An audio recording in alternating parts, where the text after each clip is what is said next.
ರಾಷ್ಟ್ರೀಯ ಸ್ವಯಂ ಸೇವಕ್ ಸಂಘ 1925ರಲ್ಲಿ ಪ್ರಾರಂಭ ಆಯಿತು. 1925ರಿಂದಲೂ ಕೂಡ ಲಾಠಿಯನ್ನು ತನ್ನ ಪಥಸಂಚಲನದಲ್ಲಿ ಬಳಕೆ ಮಾಡ್ತಾ ಇದೆ. ಲಾಠಿ ನಿಷೇಧಿತ ವಸ್ತು ಅಲ್ಲ, ಲಾಠಿ ಬಾಂಬ್ ಅಲ್ಲ, ಮತ್ತು ಎಷ್ಟು ಉದ್ದದ ಲಾಠಿಯನ್ನು ಇಟ್ಕೊಳ್ಬೋದು ಅನ್ನೋದು ಈಗಾಗಲೇ ಪೊಲೀಸ್ ಮ್ಯಾನ್ಯುವಲಲ್ಲಿದೆ. ಸಾರ್ವಜನಿಕರು ಇಟ್ಕೊಳ್ಬೋದು ಅನ್ನೋದು, ಅದಕ್ಕೆ ಅನುಗುಣವಾಗಿಯೇ ಲಾಠಿಯನ್ನು ಬಳಕೆ ಮಾಡ್ತಾಯಿದೆ. ಅದನ್ನೇನಾದರೂ ನಿಷೇಧಿಸಿದರೆ ತೋರಿಸ್ಲಿ, ನಿಷೇಧಿತ ವಸ್ತುವನ್ನು ಇಟ್ಕೊಂಡು ಓಡಾಡ್ತೀರಿ. ಮತ್ತು ಲಾಠಿ ಮಾರಕಾಯುಧವೂ ಅಲ್ಲ. ಈಗ ಮಾರಕಾಯುಧವನ್ನು ಇಟ್ಕೊಂಡು ಓಡಾಡ್ತಿದ್ರೆ, ಇಲ್ಲೀಗಲ್ ಆಗಿರುವಂಥ ವೆಪನ್ಸ್ನ ಇಟ್ಕೊಂಡು ಓಡಾಡ್ತಿದ್ರೆ ಆಗ ಮಾತ್ರ ಅದು ಅಪರಾಧ ಆಗುತ್ತೆ. ಯಾವುದೇ ರೀತಿಯ ಅಪರಾಧವನ್ನು ಸಂಘದ ಸ್ವಯಂ ಸೇವಕರು ಮಾಡಿಲ್ಲ, ಮಾಡೋದೂ ಇಲ್ಲ.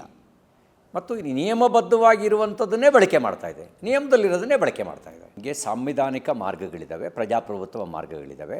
ಸಂಘ ಇದುವರೆಗೂ ಸಂವಿಧಾನಿಕ ಮಾರ್ಗವನ್ನು ಬಿಟ್ಟು ಪರ್ಯಾಯ ಮಾರ್ಗವನ್ನು ಬಳಕೆ ಮಾಡಿಲ್ಲ. ತನ್ನ ಎಷ್ಟೇ ಸಾಮರ್ಥ್ಯ ಇದ್ದರೂ ಕೂಡ ಸಾಂವಿಧಾನಿಕ ಮಾರ್ಗದಲ್ಲಿಯೇ ನ್ಯಾಯವನ್ನು ಪಡೆಯುವಂಥ ಮತ್ತು ಸಾಂವಿಧಾನಿಕ ಮಾರ್ಗದಲ್ಲಿಯೇ ತನ್ನ ಹಕ್ಕನ್ನು ಬಳಕೆ ಮಾಡ್ಕೊಳ್ಳೋ ಕೆಲಸ ಮಾಡಿದೆ. ಮುಂದೆಯೂ ಕೂಡ ಅದೇ ರೀತಿಯಲ್ಲಿ ಹೋಗ್ತೇವೆ. ಎರಡನೇದು, ಈ ಥರದ್ದು ಮಾಡೋದ್ರಿಂದ ಸಂಘದ ಚಟುವಟಿಕೆ ನಿಲ್ಲಿಸೋಕ್ಕಾಗಲ್ಲ. ಸಂಘ ಯಾವುದೇ ಒಂದು ನಿರ್ಣಯದ ಮೇಲೆ ಅವಲಂಬಿತವಾಗಿರ್ತಕ್ಕಂಥದ್ದಲ್ಲ. ಮತ್ತು ಮೊಯ್ತೆವಾಡದಲ್ಲಿ 1925ರಲ್ಲಿ ಸಣ್ಣ ಹುಡುಗರಿಂದ ಪ್ರಾರಂಭವಾದ ಸಂಘಟನೆ ತನ್ನ ವಿಚಾರ ಮತ್ತು ಸಂಬಂಧಗಳು, ಸ್ವಯಂ ಸೇವಕರ ಒಟ್ಟಿಗಿನ ಭಾವನಾತ್ಮಕ ಸಂಬಂಧಗಳ ಮೇಲೆಯೇ ಸಂಘ ಇಷ್ಟೊಂದು ಲಕ್ಷಾಂತರ ಶಾಖೆಗಳನ್ನು, ಕೋಟ್ಯಾಂತರ ಜನರನ್ನು ತಲುಪಿರ್ತಕ್ಕಂಥದ್ದು. ಹಾಗಾಗಿ ಇದರಿಂದ ಏನೂ ಪರಿಣಾಮ ಆಗೋದಿಲ್ಲ. ಹಂಗೆ ಬಂದರೂ ಕೂಡ ಅದನ್ನು ಪರಿಸ್ಥಿತಿನ ಎದುರಿಸ್ತೇವೆ, ಸಂವಿಧಾನಿಕ ಮಾರ್ಗದಲ್ಲಿ ಎದುರಿಸ್ತೇವೆ.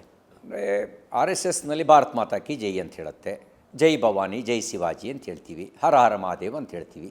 ಹರ ಹರ ಮಹಾದೇವ್ ಅನ್ನೋದು ನಕಾರಾತ್ಮಕನಾ? ಜೈ ಭವಾನಿ ಜೈ ಶಿವಾಜಿ ಅನ್ನೋದು ನಕಾರಾತ್ಮಕನಾ? ಭಾರತ್ ಮಾತಾ ಕಿ ಜೈ ಅನ್ನೋದು ನಕಾರಾತ್ಮಕನಾ?